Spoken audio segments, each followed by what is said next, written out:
জনবৃদ্ধি, সরকারি হাসপাতালের সেবার নিম্নমুখী প্রবণতা,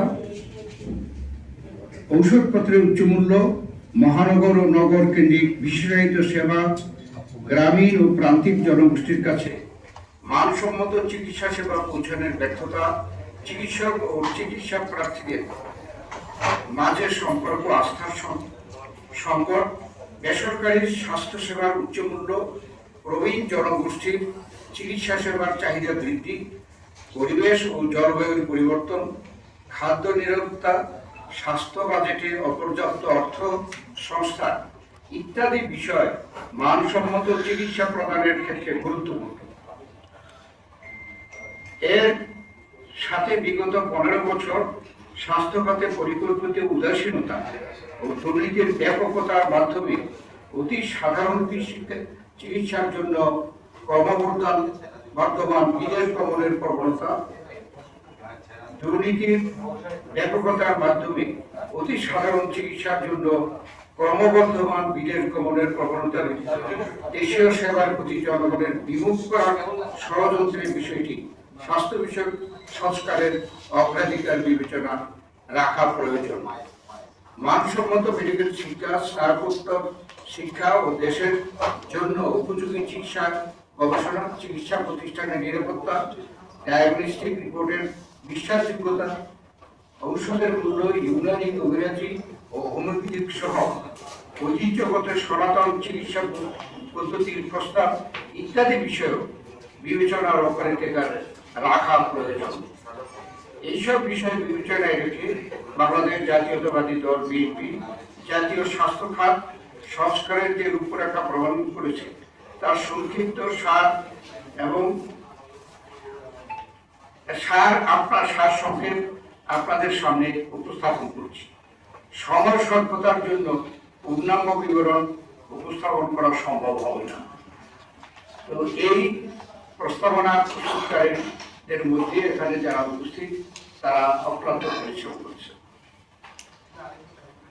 প্রিয় সাংবাদিক ভাই বোনেরা, বাংলাদেশের স্বাস্থ্য ব্যবস্থা সেবা উন্নয়নে বাংলাদেশ জাতীয়তাবাদী দল বিএনপির সংশ্লিষ্টতা ঐতিহাসিক ও ঐতিহ্যগত। 1978 সালে আলমান আভা ঘোষণার স্বাক্ষর দানের মাধ্যমে শহীদ প্রেসিডেন্ট জিয়াউর রহমান সবার জন্য স্বাস্থ্য নিশ্চিতকরণের জন্য প্রাথমিক স্বাস্থ্যসেবা ও ইউনিয়ন স্বাস্থ্য ও পরিবার কল্যাণ কেন্দ্র প্রতিষ্ঠার মাধ্যমে সার্বজনীন স্বাস্থ্যসেবার যে মডেল দেশব্যাপী প্রবর্তন করেছিলেন। বাংলাদেশের স্বাস্থ্যসেবা আধুনিকায়নে সেটাই ছিল যুগান্তকারী প্রথম পদক্ষেপ। শহীদ প্রেসিডেন্ট জিয়াউর রহমান সমন্বিত টিকাদান কর্মসূচি বাস্তবায়নের মাধ্যমে সংক্রামক রোগ প্রতিরোধে সক্ষম দৃঢ় একটি নব প্রজন্ম সৃষ্টির পাশাপাশি মাঠ পর্যায়ে মানসম্পন্ন চিকিৎসা সুবিধা সম্প্রসারণ করেছিলেন। বিএনপি নেতৃত্বে শহীদ প্রেসিডেন্ট জিয়াউর রহমান অসংক্রামক রোগ নিধির জন্য তিনি প্রতিষ্ঠা করেছেন জাতীয় হৃদরোগ ইনস্টিটিউট, অর্থোপেডিক্স ও পুনর্বাসন হাসপাতাল নিটোর, শিশু হাসপাতাল বারডেম, চিকিৎসা শিক্ষা সম্প্রসারণে বিসিপিএস এর ভিত্তি, ভূমি প্রদান ও রোগ প্রতিরোধ শিক্ষা প্রতিষ্ঠান নিমসন সহ অনেক প্রতিষ্ঠান যেমন সৃষ্টি করেছেন, তেমনি পরবর্তীতে বেগম খালেদা জিয়া সরকার জাতীয় স্নায়ু রোগ ইনস্টিটিউট, জাতীয় চক্ষু বিজ্ঞান ইনস্টিটিউট, জাতীয় ক্যান্সার ইনস্টিটিউট এবং মেডিকেল কলেজ হাসপাতাল সমূহ অসংখ্য সেবা প্রতিষ্ঠান সংযুক্ত করেছে। অন্তর্বর্তীকালীন সরকারের স্বাস্থ্য ব্যবস্থাপনা সংস্কার উদ্যোগকে বাংলাদেশ জাতীয়তাবাদী দল স্বাগত জানায়, তবে বিশ্বাস করে যে একটি নির্বাচিত দলের পক্ষে বা দলের সরকারের পক্ষে জনপ্রত্যাশার সাথে সংগতিপূর্ণ সংস্কার প্রস্তাব প্রণয়ন ও বাস্তব সম্ভব।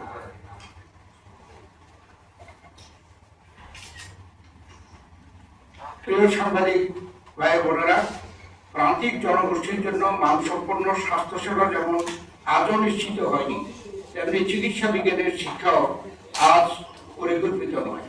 আমাদের চিকিৎসা ব্যবস্থা আঞ্চলিক ও আন্তর্জাতিক পর্যায়ে কাঙ্ক্ষিত প্রতিযোগিতায় সক্ষমতা অর্জন করেনি। সাধারণ জনগোষ্ঠীর চিকিৎসা সেবা প্রাপ্তির জন্য বিদেশ গমন প্রবণতা এখনো রয়েছে উচ্চ হার।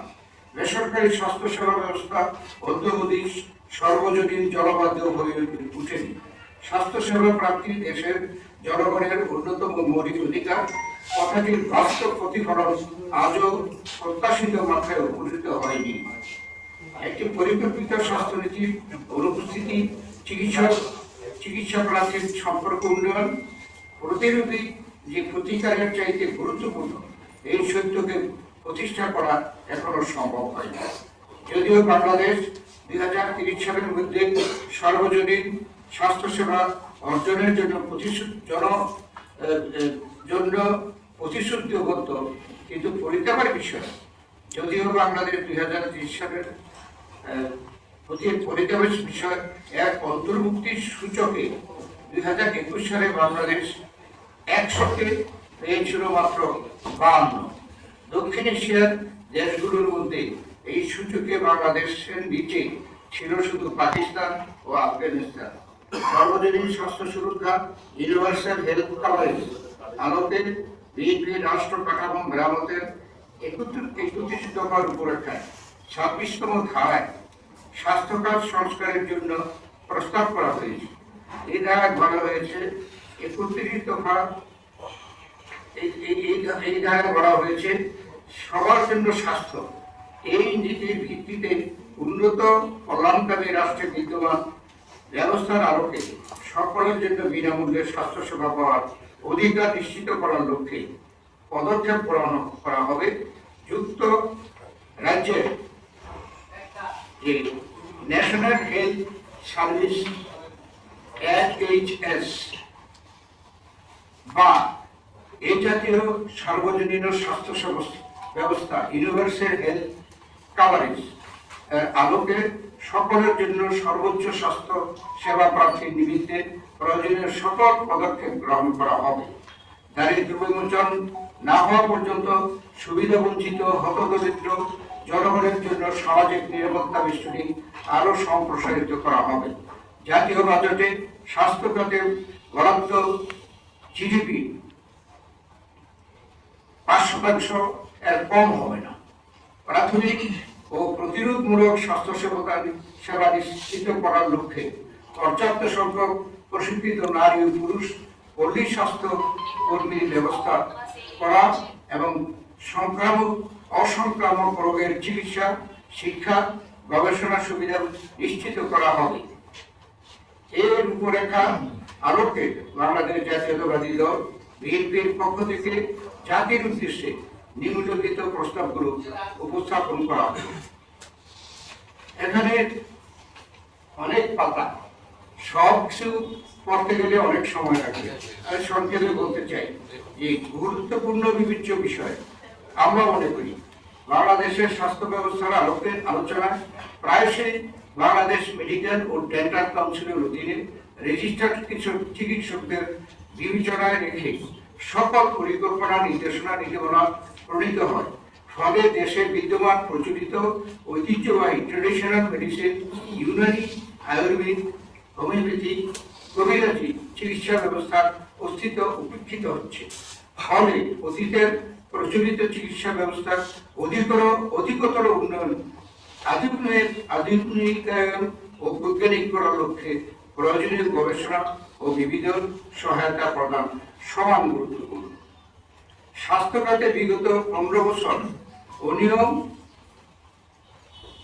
এবং তার এখন করণীয় আমাদের এখানে প্রশ্ন হচ্ছে। বিগত আওয়ামী লীগ আমলে স্বাস্থ্য ক্ষেত্রে আর্থিক দুর্নীতি, অনিয়ম সহ পদোন্নতি, বদলি, প্রশাসনিক পুনর্বিস্তারে প্রশাসনিক দুর্বৃত্তায়নের মাধ্যমে রাষ্ট্রের আর্থিক ক্ষতি সাধনের সাথে স্বাস্থ্য ব্যবস্থাকে দলীয়করণের আবরণে আচ্ছাদিত করা হয়েছে। অবিচার অন্যায়ের প্রাবল্যে স্বাস্থ্য খাতের জনগণের পেশাগত দক্ষতার চরম ক্ষতি সাধিত হয়েছে। ঘরের স্বাস্থ্যসেবা জনগণের প্রকাশিত প্রাপ্তি থেকে বঞ্চিত, সমগ্র স্বাস্থ্য ব্যবস্থায় তীব্র বিদেশি বিদেশমুখিতা সৃষ্টি হয়েছে। চিকিৎসক ও রোগীর সম্পর্কে হয়েছে অবনতি, স্বাস্থ্য প্রতিষ্ঠান সমূহ হয়ে পড়েছে অনিরাপদ। সরকারি স্বাস্থ্যসেবার অধিক ক্ষেত্রে জনগণ উচ্চ মূল্যের বেসরকারি চিকিৎসা গ্রহণে বাধ্য হচ্ছে। এমত অবস্থায় প্রয়োজন সুষ্ঠু তদন্ত ও পর্যালোচনার মাধ্যমে দুর্নীতির নিরপেক্ষ অনুসন্ধান ও দোষীদের উপযুক্ত শাস্তি বিধান। আমাদের প্রস্তাবের মধ্যে কয়েক মেয়াদের প্রস্তাবনা আছে, স্বল্প মেয়াদী 1 থেকে 3 বছর। এখানে আমরা গ্রামীণ স্বাস্থ্য সহকারী নিয়োগের ব্যাপারে আমরা গুরুত্ব দিয়েছি। উপজেলা স্বাস্থ্য কমপ্লেক্স মানে সেগুলো ইউনিয়ন সাব সেন্টার উন্নয়ন ও পর্যাপ্ত সংখ্যক গ্রামীণ স্বাস্থ্য সহকারী নিয়োগের ব্যাপারে আমরা গুরুত্ব দিয়েছি। এরপরে উপজেলা স্বাস্থ্য কমপ্লেক্সে সেবার গুণমান উন্নয়ন ও কার্যকরী প্রাথমিক রেফারেন্স সেন্টার হিসাবে রূপান্তর, প্রয়োজনীয় বিশেষায়িত সেবা নিশ্চিত করা, পরিকল্পিত পরিবার জনসংখ্যার ব্যবস্থাপনা।